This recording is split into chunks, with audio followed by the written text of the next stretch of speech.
There is not a moment that goes by when we don't judge something, that something is often others, and for a thing that we do, so often are we exceedingly inept at doing it properly, even when the intention is to judge for judging's sake. Do we still wrongly support our flawed emotional reactions or biased assumptions, often to the detriment of those assessed?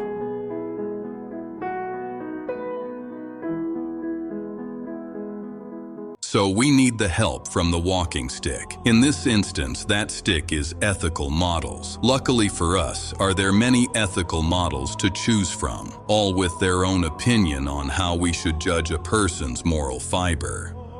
Deontology, by Immanuel Kant, teaches us to act in accordance with duty. Duty is constructed of rules, principles, as you may also call them, that in every conceivable scenario must be upheld. Many may see the possible flaw with withdrawing consequences from the equation, seeing it more fitting in certain cases to apply the saying, "The ends justify the means." Taken far enough, and you will arrive at consequentialism. Neither consider the pressing necessity to judge beyond the simple appearance of an act.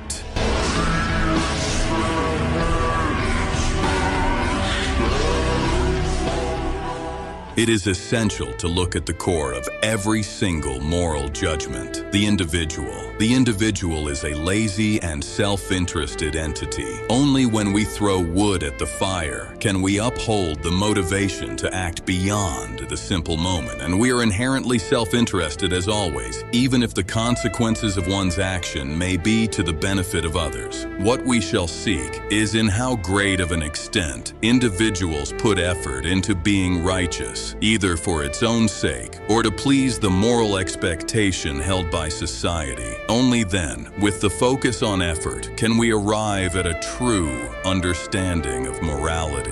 Only then can we be just.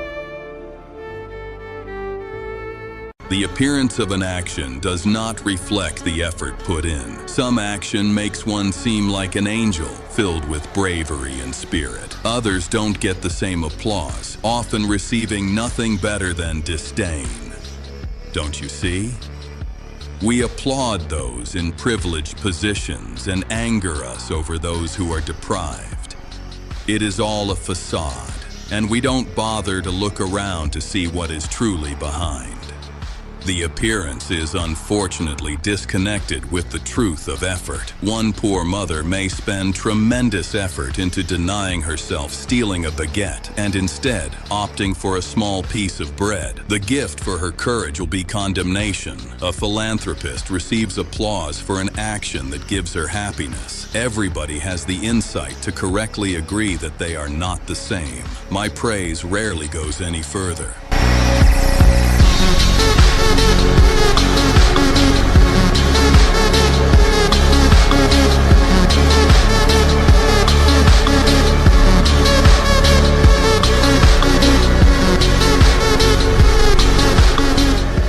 And yet the inequality is far worse than the material circumstances. What carries the most is the view of ourselves. If we dwell with the perception that we are as good as saints, no fear will be stronger than to stand corrected.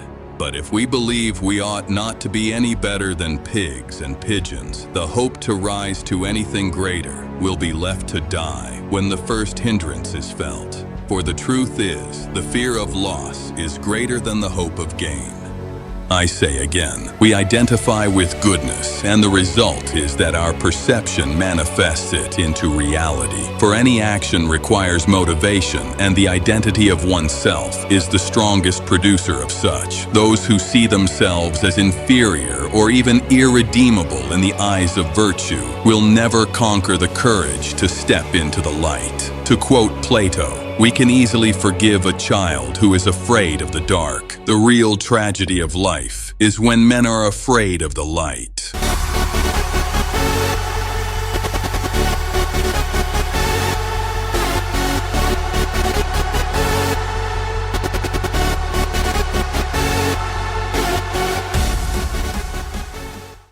So to conclude, effort is the key element to judge properly, for without knowing the effort put in, can we not understand the full extent of the action done. To exclude this primal element is to shy away from the truth, to seek comfort in easier way to judge others. Though moral standards used to this day have their purpose, must we still admit that we judge the individual not for their own sake, but for ours.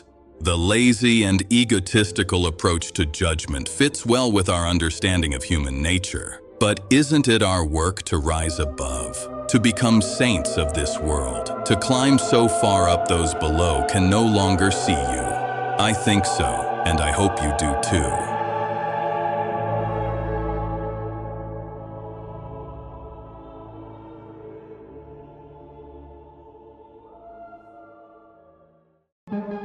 That is what we had for today. Understand the theory fully. Let me know if you agree or not. In any case, it has been an honor to have you as a watcher of the Dichotomy of It All channel. Please like and subscribe.